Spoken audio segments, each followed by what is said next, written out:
Que le Seigneur notre Dieu bénisse chacun d'entre nous. Qu'il bénisse tous ceux qui sont en ligne. Qu'il bénisse l'interprète. Qu'il bénisse les techniciens. Et qu'il puisse aussi nous assister pendant ce petit temps que nous serons ensemble autour de la parole. Ce matin, nous allons ouvrir nos Bibles dans Jean chapitre 16. Nous prenons du 12e verset au verset 15. J'ai encore beaucoup de choses à vous dire. Mais vous n'avez pas la force de les entendre maintenant. Quand l'Esprit de vérité viendra, il vous conduira dans la vérité tout entière. En effet, il ne dira pas des choses qui viennent de lui,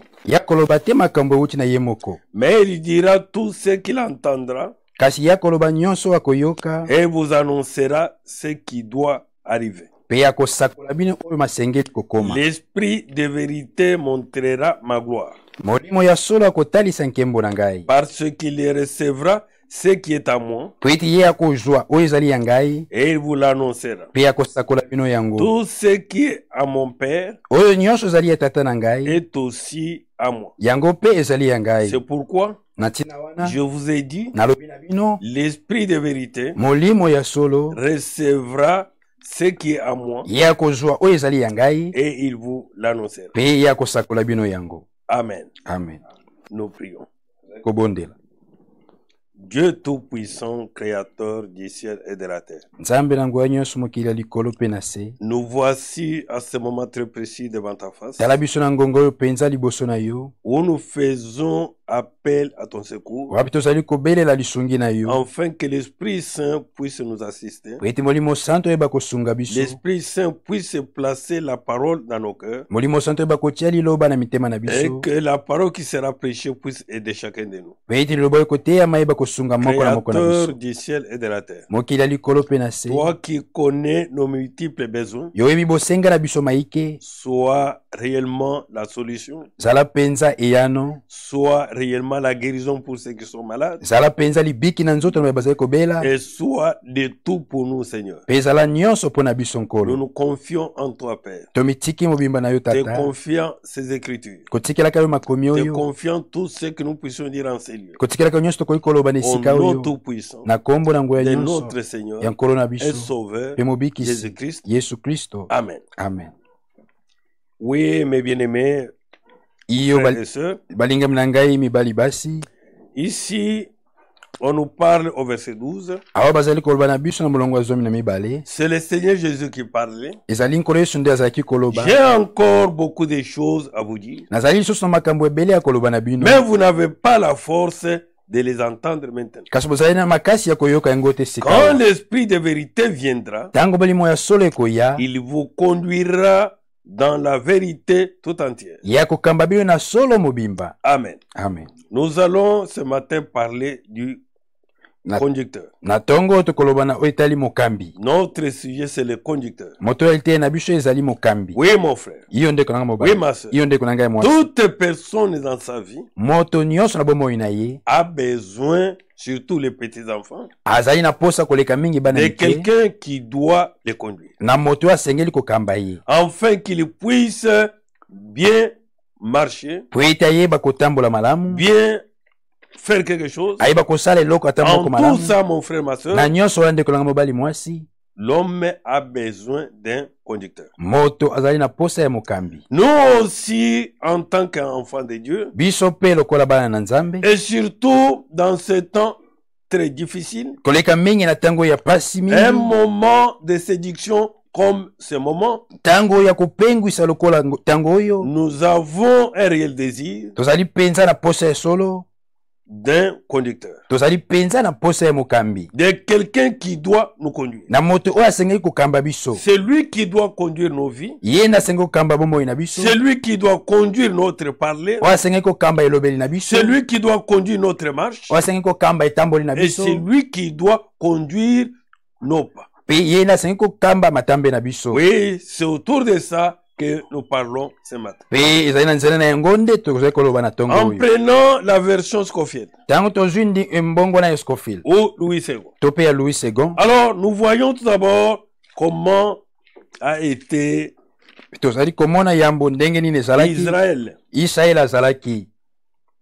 Israël qui était autrefois Jacob, mais cet homme ne marchait pas comme il voulait. Voici son propre témoignage. Et nous allons découvrir qui était le conducteur d'Israël.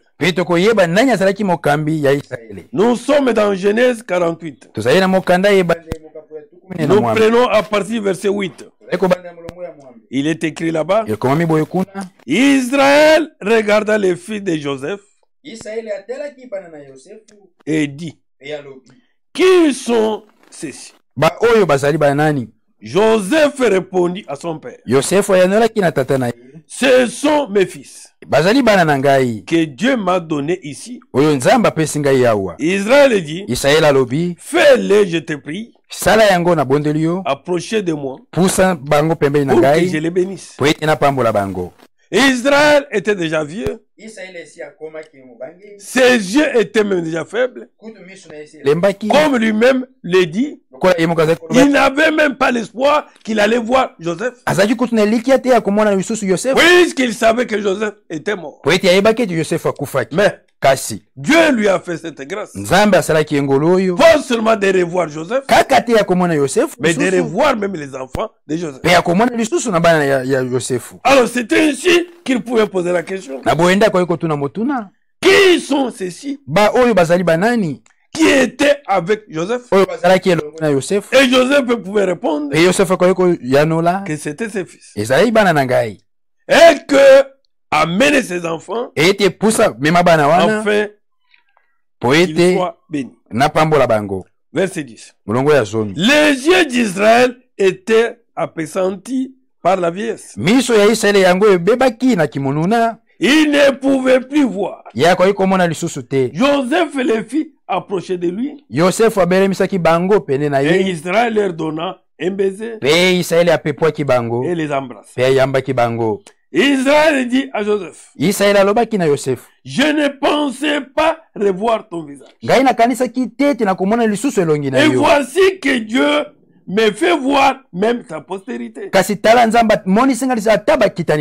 Joseph les retira des genoux de son père. Et il se prosterna à terre devant lui. Puis Joseph les prit tous ces deux. Ephraïm de sa main droite, à la main gauche d'Israël, et Manassé de sa main gauche, à la main droite d'Israël. Et il les fit approcher d'eux. Israël étendit sa main droite et la posa sur la tête d'Ephraïm, qui était le plus jeune. Et il posa sa main gauche sur la tête de Manassé. C'est fait avec intention qu'il posa ses mains ainsi, car Manassé était le premier. Il y bénit Joseph et dit, suivez là-bas. Là où nous allons plus insister. Il y bénit Joseph et dit, que les dieux en présence duquel ont marché mes pères, Abraham et Isaac, que les dieux qui m'ont conduit depuis que j'existe jusqu'à ce jour. Oui. Et Jacob, communément transformé en Israël, c'est lui qui nous parle ici, que les dieux en présence duquel ont marché mes pères, Abraham et Isaac, et que c'est le même Dieu, le Dieu de ses pères, qui l'a conduit depuis qu'il existe jusqu'à ce jour. Oui, mon frère. Oui, ma soeur. Mobali pe mwasi. Jacob. Yakobo. Israël. Israël. Ne se conduisait pas lui-même. Azaki kotambola ye moko te. Jacob a reconnu que depuis son existence, Jacob a sosola kete wuta ye azali. Depuis qu'il est venu sur la terre, wuta ye aya na mabele. Depuis qu'il était né, wuta ye abotamaki. Jusqu'au moment où il était devenu vieux, kino na ngongo ya komaki mobange. Et que même ses yeux ne voyaient plus bien. Ete kutu miso na za komona lisusu malamu te. Que depuis ce temps-là, wuta tango wana, il avait un conducteur. Ya azalaki na mokambi. Et le conducteur de Jacob, c'était Dieu lui-même. Le Dieu d'Abraham et le Dieu d'Isaac. C'est celui-là qui les conduisait depuis qu'il existe. Que l'ange qui m'a délivré de tout mal bénisse ses enfants. Qu'ils soient appelés de mon nom et du nom de mes pères Abraham et Isaac. Et qu'il multiplie en abondance au milieu du pays. Oui, mon frère. Oui, ma soeur. Israël ne se conduisait pas. Israël avait son père Isaac. Il avait son grand-père qui est Abraham. Et Dieu traita avec Abraham. Et Dieu traita aussi avec Isaac. Mais malgré tout, ce n'est pas Isaac qui pouvait conduire Israël. Mais Israël avait un conducteur. Et c'est ce conducteur qui les conduisait en toute occasion et dans toutes circonstances. Nous aussi, mon frère, ma soeur, si nous sommes réellement ses enfants, il doit aussi nous conduire. Il doit être notre conducteur. Pas pour une partie de nos années. Pas pour une certaine circonstance. Mais il nous dit ici que le Dieu qui m'a conduit depuis que j'existe jusqu'à ce jour. Il avait le conducteur. Depuis qu'il existait jusqu'à sa vieillesse. Mon frère, ma soeur, et le conducteur ne l'abandonnait pas. Oui. Quand il pouvait faire quelque chose, il avait besoin d'en faire quelque chose, il devrait consulter le conducteur. Même s'il devrait aller tel endroit, tel autre endroit, il ne pouvait pas y aller de soi. Puisqu'il avait le conducteur, il devrait se référer au conducteur. Et c'est le conducteur qui pouvait aller avec lui ou qui pouvait dire on ne part pas. Oui, mon frère. Quand nous prenons dans Deutéronome, je prends version parole de vie. Nous sommes dans Deutéronome chapitre 6. Voilà ce qui est écrit là-bas. Nous prenons à partir du verset 10. Les enfants d'Israël étaient vraiment sortis de l'Égypte. Et là-bas, il est dit au verset 10. Moïse dit, le Seigneur votre Dieu a promis à vos ancêtres Abraham, Yahweh nzambe na bino alakaki na bakoko na bino Abraham, Isaka et Jacob de vous conduire dans les pays qu'il vous donne. Il avait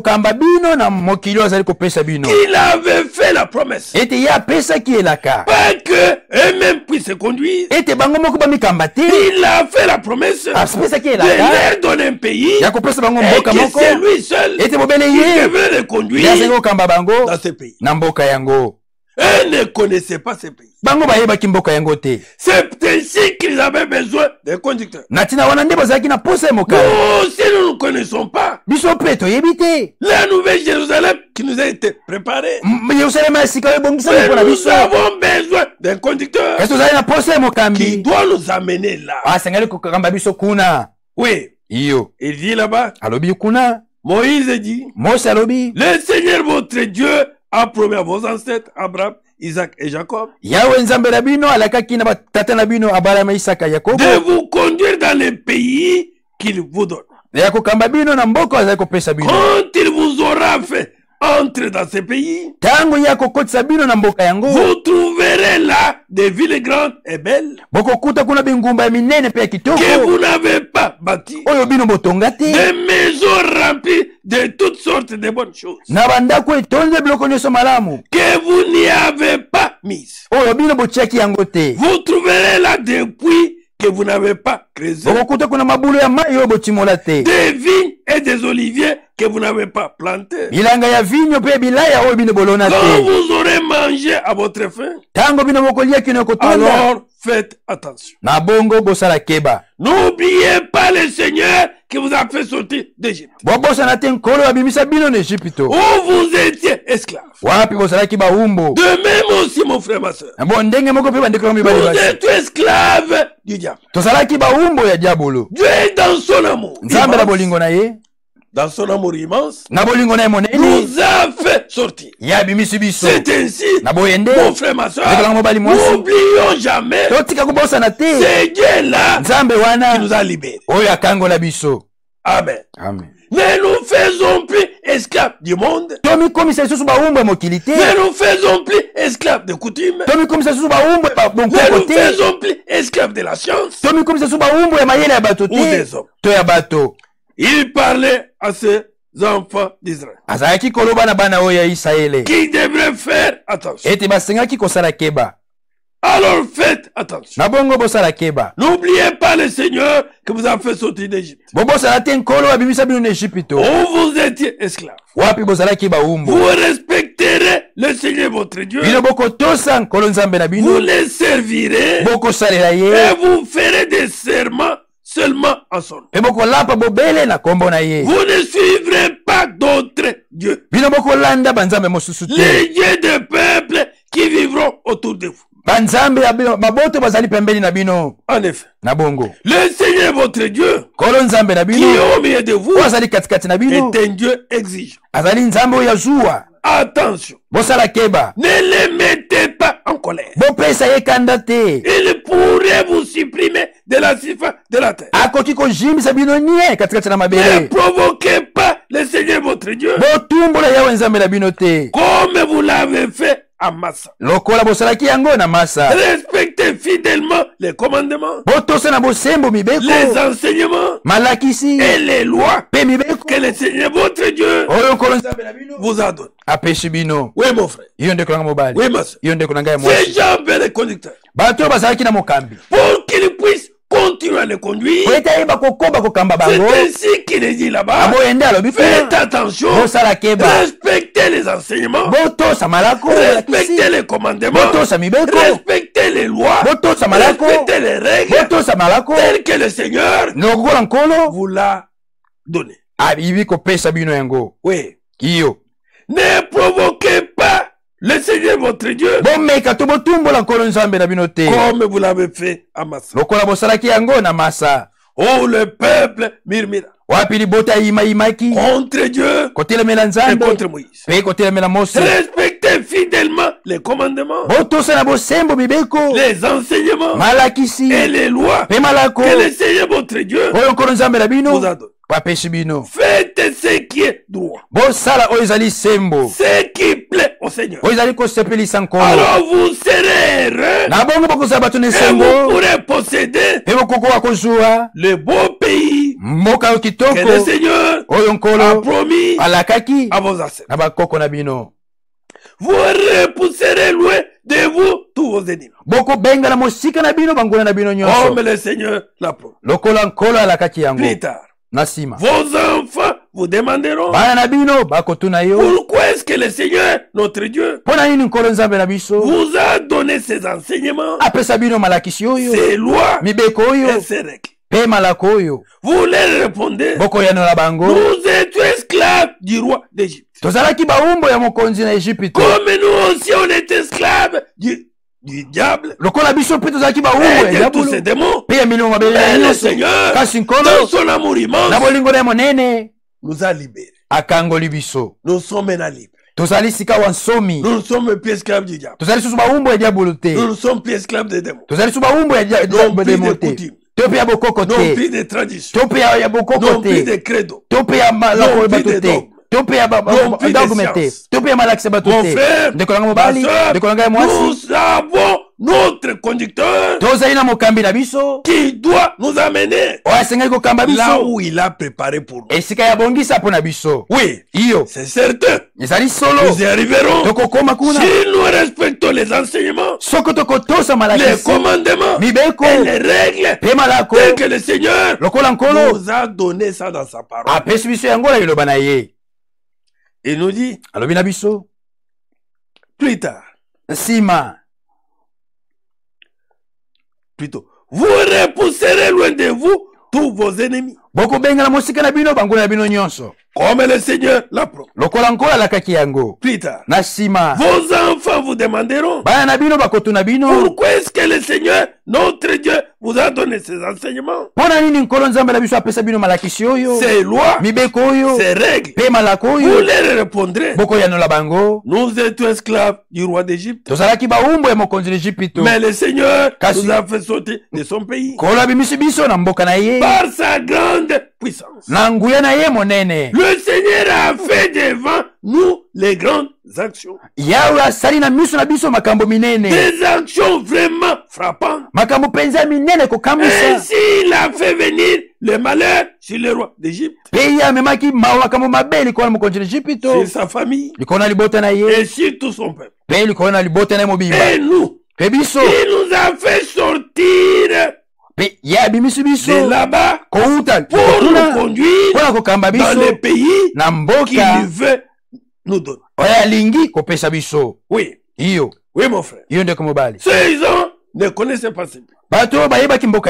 Mais il fallait qu'il y ait le conducteur. Et Dieu n'a pas besoin que l'homme conduise. Dieu a besoin que lui-même conduise. Car c'est lui qui connaît les lieux. Et c'est lui qui sonde les reins et la profondeur de cœur. Oui. Si l'homme conduisait, il peut dire, toi, tu n'entres pas. Toi, pas question. Mais, mon frère, ma soeur, l'unique conducteur, c'est Dieu lui-même. Et c'est lui maintenant qui conduisait ses enfants d'Israël afin qu'ils entrent dans la terre promise. Le Seigneur nous a commandé d'obéir à toutes ces lois et de le respecter. Que nous devons obéir à toutes les lois. Et aussi, nous devons respecter le Seigneur. L'unique bonne manière de respecter Dieu, c'est d'appliquer sa parole. C'est ça la bonne manière de respecter Dieu. Oui. Il dit là-bas, alors nous serons toujours heureux et nous gardera en vie comme nous le sommes aujourd'hui. Si nous obéissons avec soin à tous ces commandements devant le Seigneur notre Dieu, nous ferons vraiment ce qui lui plaît. Oui, mon frère. Oui, ma soeur. Les enfants d'Israël, quand ils sont sortis de l'Égypte, ils avaient besoin d'un conducteur. C'est lui qui devait les conduire. C'était Dieu lui-même. Ce n'était pas Moïse. Mais Dieu lui-même était là comme conducteur. Oui, mon frère. Dans Deutéronome 32, nous prenons la partie verset 12. Il est écrit là-bas, dans la version toujours parole de vie. Oui. Le Seigneur seul conduit son peuple. Et si tu es le peuple de Dieu, tu n'as pas besoin de quelqu'un pour te conduire. Mais c'est le Seigneur seul qui conduit son peuple. Aucun autre Dieu avec qui. Quand tu nous conduis, mon frère, ma soeur, il n'a pas besoin de tes conseils. Il n'a pas besoin des conseils de quelqu'un d'autre. Il est seul qui nous conduit vers le pâturage. Et Dieu ne peut pas nous conduire dans les mal. Dieu nous conduira que dans les biens. Dieu ne peut pas nous conduire dans la désobéissance à sa parole. Mais Dieu nous conduira uniquement à l'obéissance à toute sa parole. Amen. Amen. Oui. Le Seigneur seul conduit son peuple. Aucun autre Dieu n'est avec lui. Il les installe sur les collines. Il les nourrit des produits des champs. Il fait couler le miel dans les trous des roches. Il fait pousser les oliviers. C'est une terre couverte de pierres. Les vaches et les brebis leur donnent du lait. Les agneaux, les gros béliers et les boucs leur fournissent de la viande. Ils mangent des succulents et ils boivent le vin de leur vie. Oui, mon frère. Oui, ma soeur. Il n'y a pas un hasard que nous soyons dans ce pays. C'est le Seigneur qui nous a conduits à y être. Et Dieu, comme nous avons parlé la fois passée, fait concourir toutes choses au bien de ce qu'il aime. C'est pourquoi faisons confiance à notre Dieu. Faisons confiance à sa parole. Oui, mon frère. Oui, ma soeur. C'est lui seul qui doit nous conduire. Pas quelqu'un d'autre. Non, mon frère. Non, ma soeur. C'est Dieu seul qui conduit son peuple. Amen. Amen. Dans Psaume na banjembo 77 il est écrit. Mukapo tuku sambo na sambo elobami. Voilà ce qu'il dit là-bas. Botala elobami kuna. Oui, mon frère. Yonde kolanga mobali. Notre Dieu. Nzambe na biso. C'est lui notre conducteur. Yende mokambi na biso. On ne connaît pas notre conducteur. Toyebi mokambi mosusu te. En dehors de notre Dieu. Libanda ya Nzambe na biso. Psaume 77. Njembo tuku sambo na sambo. Nous prenons versets 20 et 21. Il est écrit là-bas. Et comment mi boye kuna? Tu es passé au milieu de la mer. Yo olekaki katikati na mai monana. Tu as fait ton chemin dans l'eau profonde. Osalaki nzela na yo katikati na mai ya mozindo. Personne n'a vu tes traces. Moko ti amona bendelo na yo. Par la main de Moïse et d'Aaron. Na loboko ya Mose pe Alona. Tu as conduit ton peuple. Yo okambaki libota na yo. Comme un berger. Lokola mobate mpate. Son troupe. Azali ko kamba etonga na ye. Oui. Yo. Oui, mais bien aimé. Nous avons même parlé de brebis du Seigneur. Et nous avons dit là-bas que les brebis ne se conduisent pas. Les brebis doivent être conduites. De même aussi, mes bien-aimés frères. C'est Dieu seul qui conduit son peuple. Et le peuple ne peut pas se conduire. Le peuple doit être conduit. Et par la main de Moïse et d'Aaron. Moïse et Aaron n'étaient que des serviteurs. Mais c'est Dieu seul qui conduisait son peuple. Oui, mon frère. Oui, ma soeur. Que comme un berger conduit son troupeau. Et le Seigneur, il est seul qui doit nous conduire. Il est seul qui doit prendre soin de son peuple. Que notre Dieu soit loué. Amen. Amen. Puisqu'il est seul, qui puisse nous conduire et qui puisse nous amener dans les verts pâturages.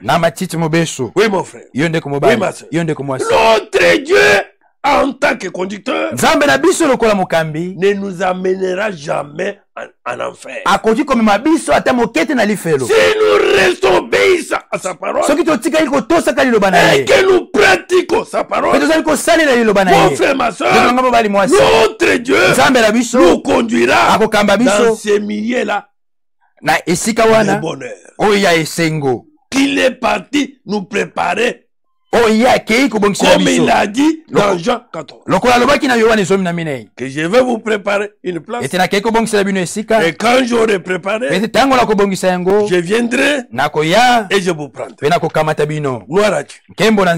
Oui, mon frère. Oui, ma soeur. Toi, ce matin, tu as besoin de celui qui doit te conduire. Deux fois, tu t'es conduit toi-même, mais tu n'as récolté que l'échec. Lui maintenant ne veut plus que tu te conduises, que tu ailles là où tu veux. Moi, je préfère faire ce que je veux. Non. Un chrétien ne fait pas ce qu'il veut. Un chrétien fait ce que le Seigneur veut. Puisqu'il n'est pas un électron libre. Mais il est sous la conduite de quelqu'un. Il a besoin du conducteur. Oui. Dans ce monde fourbe, où des démons s'agitent de gauche à droite, où il y a des pièges partout, surtout pendant ce temps où on tue les gens de gauche à droite, on empoisonne, on fait toutes ces choses. Nous avons besoin d'un conducteur pour que lui seul nous conduise d'aller là où nous voulons, mais d'aller là où il veut, et de faire ce que lui veut. Ésaïe 48. Je prends les versets 16 et 17. Approchez-vous de moi et écoutez. Depuis le commencement, je n'ai jamais parlé en secret. Quand ces événements sont arrivés, j'étais là. Et maintenant le Seigneur, Dieu, m'envoie. Et il me donne son esprit.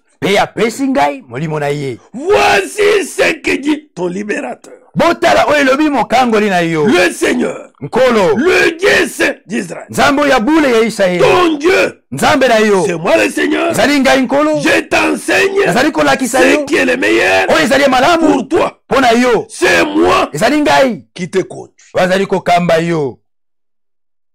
sur le chemin où tu marches. Oui, mon frère. N'entrez pas dans n'importe quel chemin.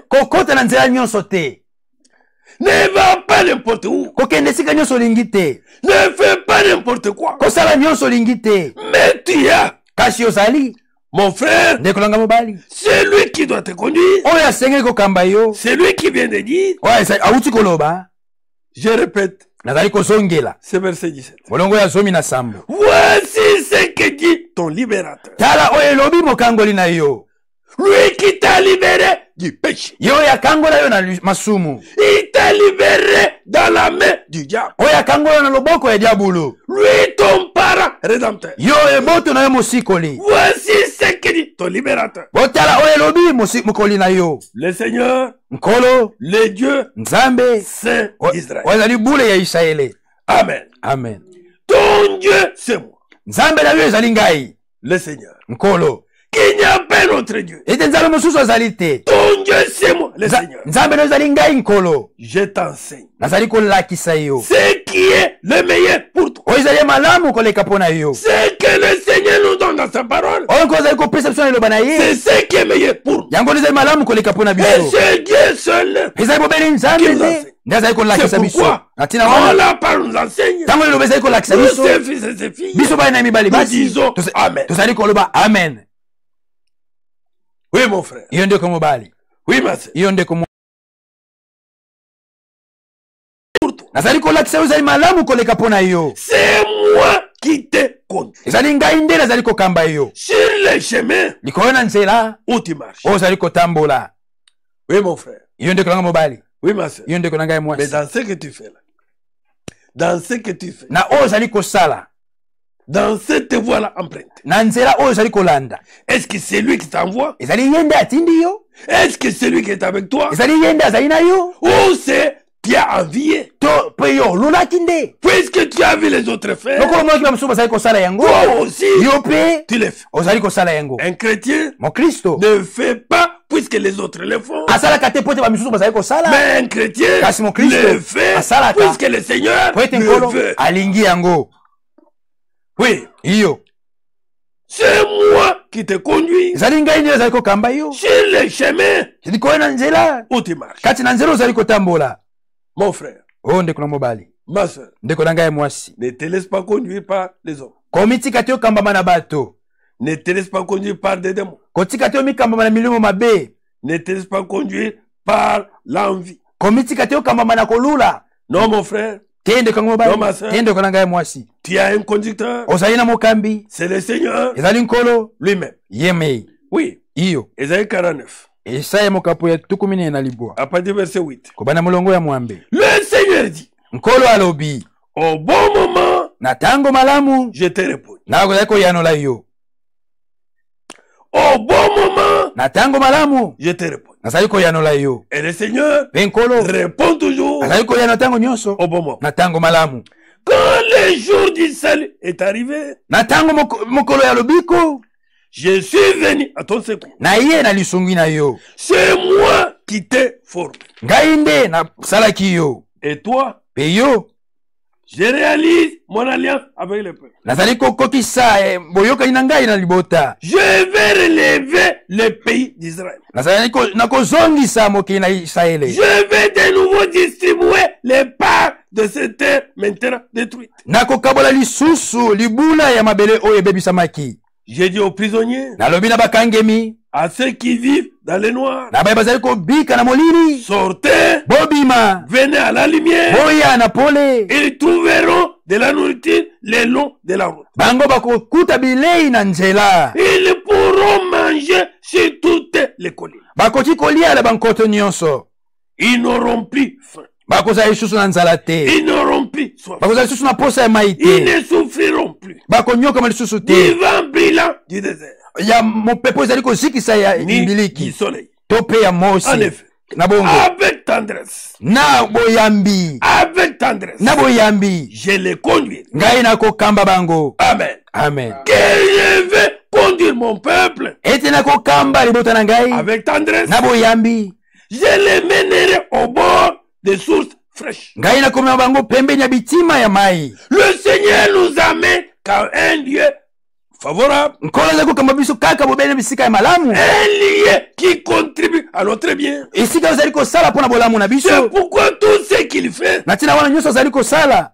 Pour nous, pona biso, c'est le meilleur. Yango ezali malamu koleka. Oui. Iyo. En effet. Na bongo. Avec tendresse. Na boyambi. Je les conduirai. Ngai na kokamba bango. Je les mènerai au bord des sources fraîches. Na komema bango pembeni na bitima ya mai. Je changerai tous les chemins de montagne en chemin facile. Na ko bongo bangomba nyonso banzela nyonso bangomba na nzela ya pete. Oui. Quand le Seigneur te conduit, même là où il y a des grandes difficultés, où les hommes parlent que c'est impossible, avec notre Dieu, tout est possible. Amen. Amen. Puisqu'il te conduit, c'est lui qui dit, je changerai tous les chemins des montagnes en chemin facile. Mon frère, tu vas franchir, tu vas percer. Pourquoi? Puisque tu n'es pas seul, il y a le conducteur, et le conducteur est devant toi, et c'est lui qui t'amène. Oui. Oui. Que je ferai les routes pour que son peuple, mon frère, ma soeur, que ce peuple ne puisse pas faire ce qu'il veut. Que notre Dieu soit loué. Et que notre Dieu puisse nous assister. Qu'il puisse réellement nous conduire. Oui, mon frère. Oui, ma soeur. Quand nous prenons dans Jean 14, voilà ce qui est écrit là-bas. Jean 14. C'est le Seigneur qui déclare. Oui, mon frère. Le conducteur. Je prends à partir du verset 15. Si vous m'aimez, vous obéirez à mes commandements. Nous ne pouvons pas dire que nous aimons Dieu tout en détestant ses commandements. Si vous m'aimez, vous obéirez à mes commandements. Et moi, je prierai le Père. Il vous donnera quelqu'un d'autre pour vous aider. Dans notre marche, dans notre vie, mon frère, ma soeur, nous avons besoin d'un conducteur. De quelqu'un qui doit nous conduire. De quelqu'un qui doit nous aider. Afin que, mon frère, ma soeur, nous marchons là où Dieu veut. Oui. Il nous dit, et il vous donnera quelqu'un d'autre pour vous aider. Quelqu'un qui sera avec vous pour toujours. Oui. Nous avons besoin d'un conducteur qui est avec nous pour toujours. Comme c'était le cas d'Israël. Que depuis qu'il existe, jusqu'au moment où il était devenu vieux, fatigué, il avait quelqu'un qui le conduisait. Partout. C'était le Seigneur Dieu. C'est pourquoi aussi le Seigneur pouvait dire, et il vous donnera quelqu'un d'autre pour vous aider. Quelqu'un qui sera avec vous pour toujours. Pas aujourd'hui, demain n'est plus. Après demain il n'est plus. Après ce jour-là il vient. Non.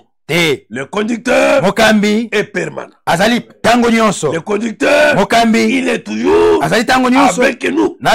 Mon frère, ma soeur, s'il y a une chose qui le met de côté, c'est la vie du péché. C'est la désobéissance à sa parole. Quand nous obéissons à sa parole et que nous sommes fidèles à sa parole, mon frère, ma soeur, il est toujours à côté de nous pour nous conduire en toute occasion. Oui. C'est l'esprit de vérité. Oui, mon frère. Aujourd'hui, tu as besoin de quelqu'un qui doit te conduire. Qui est cet homme? C'est le Saint-Esprit qui doit te conduire durant toute ta vie sur la terre. C'est ainsi, avant de poser n'importe quel acte, nous devons prier, demander au Seigneur quelle est ta volonté dans cette chose. Même dans tous nos projets, la Bible dit, recommandez vos projets à Dieu pour que cela réussisse. Mais aujourd'hui, mon frère, par envie, nous réalisons ce projet puisque tu l'as réussi, tu l'as fait ça, c'est ainsi que nous échouons. Mais un chrétien, avant de faire quoi que ce soit, puisque le Seigneur a laissé un conducteur, le conducteur qui est permanent, l'esprit de vérité que le monde ne connaît pas et nous le connaissons. C'est pourquoi, mon frère, ma soeur, nous devons toujours demander son avis. Qu'est-ce que lui veut? Je veux faire ceci. Qu'est-ce que toi tu veux? Oui. Et à ce moment-là, mon frère, ma soeur, nous serons heureux. Et nos projets réussiront. En effet, le monde monde ne peut pas le recevoir. Parce qu'il ne les voit pas et ne les connaît pas. Vous connaissez l'esprit de vérité. Parce qu'il reste avec vous. Et il habite en vous. Qui est resté avec eux? Le Seigneur Jésus-Christ. Et aujourd'hui, Jésus vient à nous sous forme de l'Esprit Saint. Oui, mon frère. Oui, ma soeur. C'est pourquoi nous lui faisons confiance dans toute occasion, devant toutes circonstances. Ne marchons pas comme les autres du monde. Mais nous avons les conducteurs et suivons les pas du conducteur. Et c'est lui qui nous trace le chemin. C'est lui qui nous montre ce que nous devons faire. C'est lui qui nous conduit. Oui, mon frère. Oui, ma soeur. Le monde ne le connaît pas. Non. Mais nous, nous le connaissons. Je ne vous laisserai pas orphelins. Je reviendrai vers vous. Oui. Les orphelins n'ont pas un conducteur. Ils agissent comme ils veulent. Ils marchent comme ils veulent. Mais nous ne sommes pas orphelins. Il est avec nous. Le Dieu qui était au-dessus de nous, ce même Dieu-là, qui était parmi nous, le même Dieu-là, il est à nous. Voilà notre conducteur, qui est le Saint-Esprit. Mon frère, ma soeur, qui doit aujourd'hui nous conduire. Aujourd'hui, mes bien-aimés, nous cherchons à être bien habillés. Nous cherchons à bien fignoler les Français. Nous voulons réellement maîtriser la nouvelle technologie. Nous cherchons à tout prix à apprendre. Mais on n'a même pas la soif du Saint-Esprit. Oui. Et la Bible dit, Dieu donne le Saint-Esprit à ceux qui l'obéissent. Oui, mon frère. Oui, ma soeur. Quand tu n'as pas le Saint-Esprit, tu es orphelin. Tu n'as pas de conducteur. Tu vis comme un animal. Oui, mon frère. Oui, ma soeur. C'est pourquoi nous faisons appel au Seigneur. Oui. Oui, mon frère. Oui, ma soeur. Il est écrit là-bas. Nous prenons dans Luc. Dans Luc, il est écrit. C'est une écriture que vous connaissez. Oui, mon frère. Oui, ma soeur. Il est écrit là-bas. Nous sommes dans Luc. Chapitre 11. Nous prenons à partir du verset 9. C'est pourquoi moi je vous l'ai dit. Demandez et on vous donnera. Cherchez et vous trouverez. Frappez à la porte et on vous ouvrira. Oui. Celui qui demande reçoit. Celui qui cherche trouve. Et celui qui frappe à la porte, on lui ouvre. Chez vous, quand un enfant demande du poisson à son père, le père ne lui donne pas un serpent à la place du poisson. Et quand un enfant demande un œuf, son père ne lui donne pas un scorpion. Vous êtes mauvais. Et pourtant, vous savez donner de bonnes choses à vos enfants. Alors, ceci est encore plus sûr. Ceci est encore plus sûr. Qu'est-ce qui est plus sûr? Le Père qui est au ciel ciel donnera l'Esprit Saint à ceux qui lui demandent. Amen. Amen. Mais aujourd'hui, mon frère, mon soeur, des fois, nous tapons de côté. Nous voulons vivre comme tout le monde. Mais nous devons vivre sous la conduite du Saint-Esprit. Mais quand on n'a pas cela, mon frère, ma soeur, on peut se comporter n'importe quelle manière. C'est pourquoi nous demandons que le Seigneur puisse nous aider et que le Seigneur puisse nous accorder l'Esprit Saint. Nous demandons beaucoup de choses.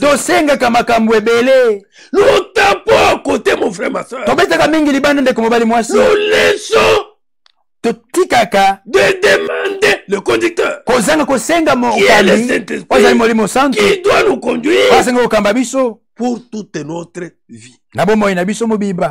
Oui. Seigneur, aide-nous.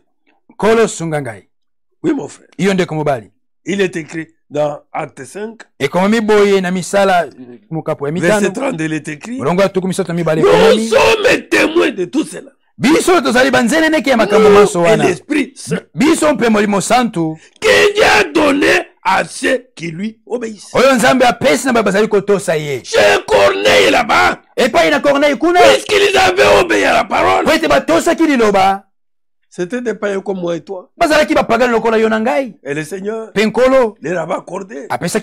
Le conducteur qui est le Saint-Esprit, l'Esprit de vérité, qui doit rester avec nous. Oui, mon frère. Oui, ma soeur. Voilà notre conducteur. Le conducteur avec lequel nous avons besoin pour le reste de notre vie. C'est l'Esprit Saint qui doit nous conduire. Mais c'est l'Esprit Saint, mon frère, ma soeur, qui doit nous aider même dans la prière. Puisque la Bible dit, nous ne connaissons pas ce que nous devons demander. Mais l'Esprit Saint intercède par des soupirs. Oui, mon frère. Oui, ma soeur. Mais voyez aujourd'hui, qu'est-ce que nous avons besoin aujourd'hui? D'être connus des hommes. D'être félicité par les hommes. Voilà la chose dont nous avons besoin.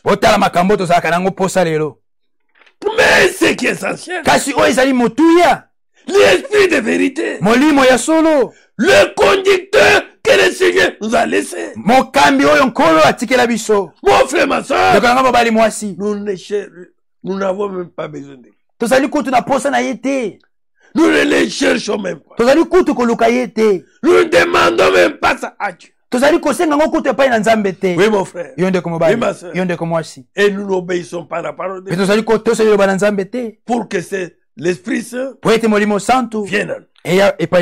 Oui, mon frère. Oui, ma soeur. Et nous nous disons enfants de Dieu. Non, mon frère.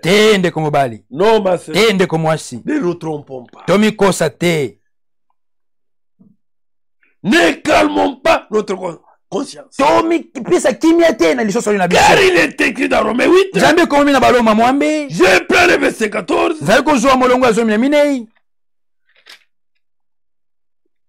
Il est écrit. En effet, tout ce que l'Esprit de Dieu conduit sont enfants de Dieu.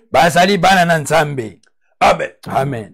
Pour que tu te dises enfant de Dieu, mon frère, ma soeur, fils de Dieu, fils de Dieu, tu dois avoir un conducteur qui n'est pas l'homme, qui n'est pas la nouvelle technologie, qui n'est pas la science, qui n'est pas les coutumes, mais le conducteur dont chacun de nous a besoin, c'est l'Esprit de Dieu, qui est le Saint-Esprit. En effet, tout ce que l'Esprit de Dieu conduit sont enfants de Dieu. Et l'Esprit que vous avez reçu ne fait pas de vous des esclaves. Des hommes et des femmes libérés, qui sont sous la haute conduite, qui ne marchent pas là où ils veulent, qui ne font pas ce qu'ils veulent, mais qui font ce que l'Esprit veut. Oui.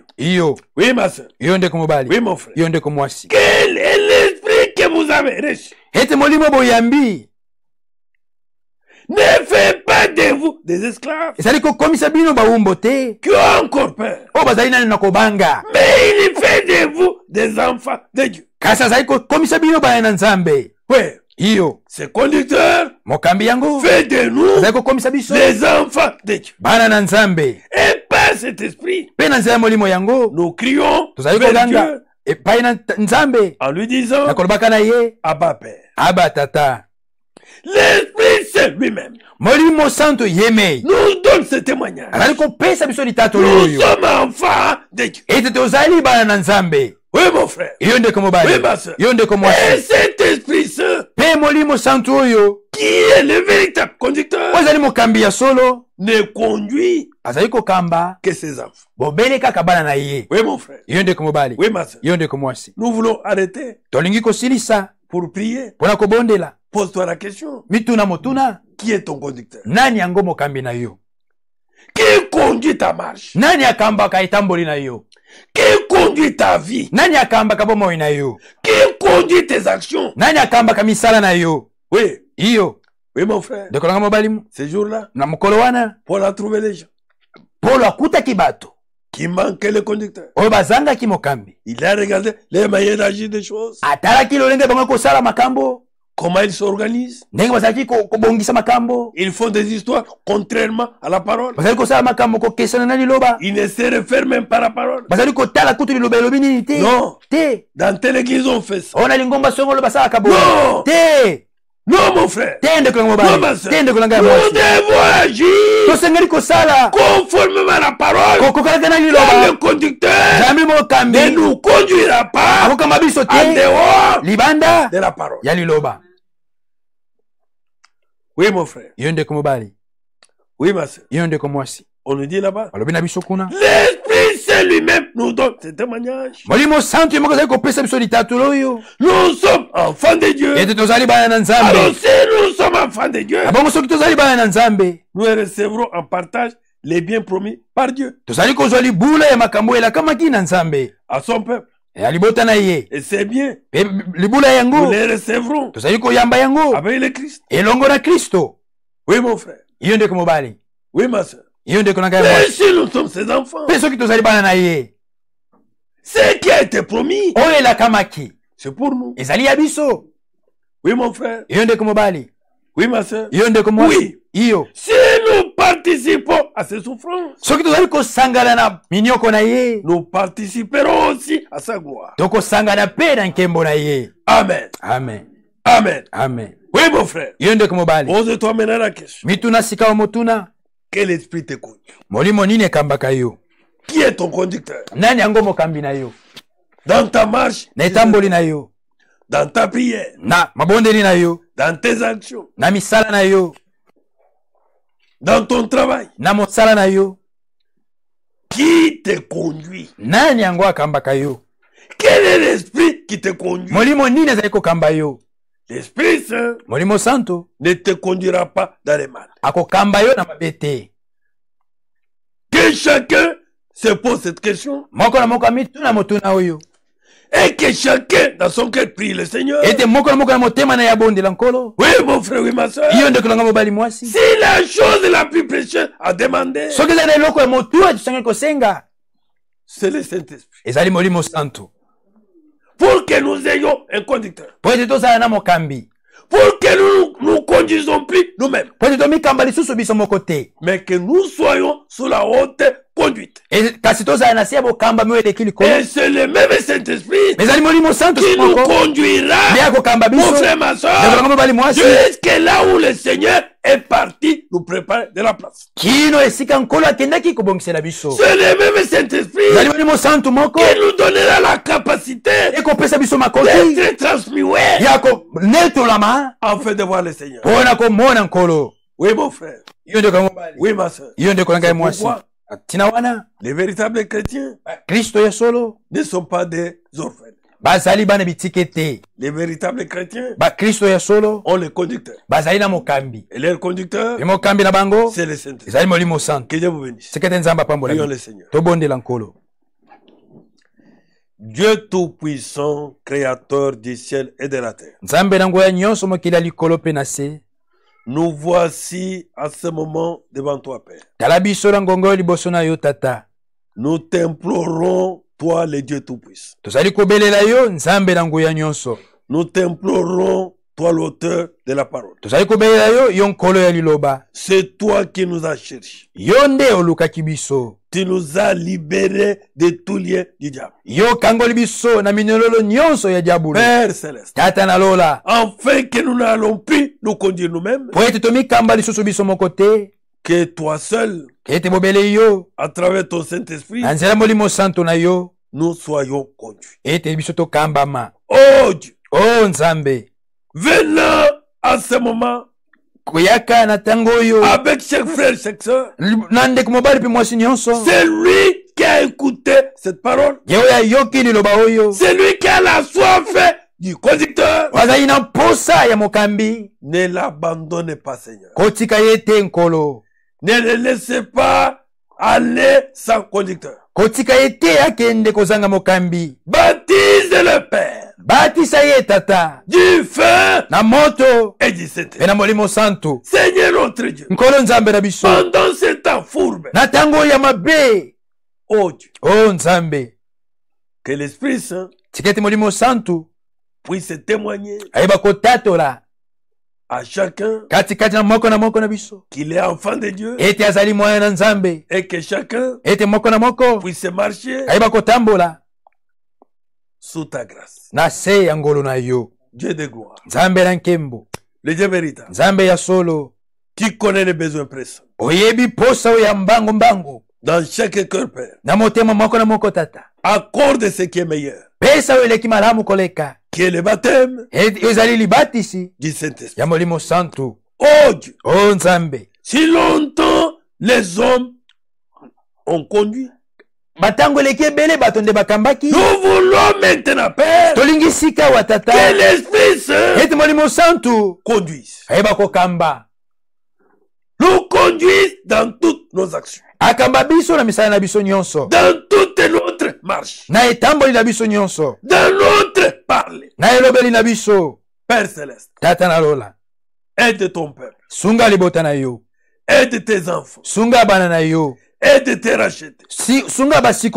Oh Dieu, nous avons la certitude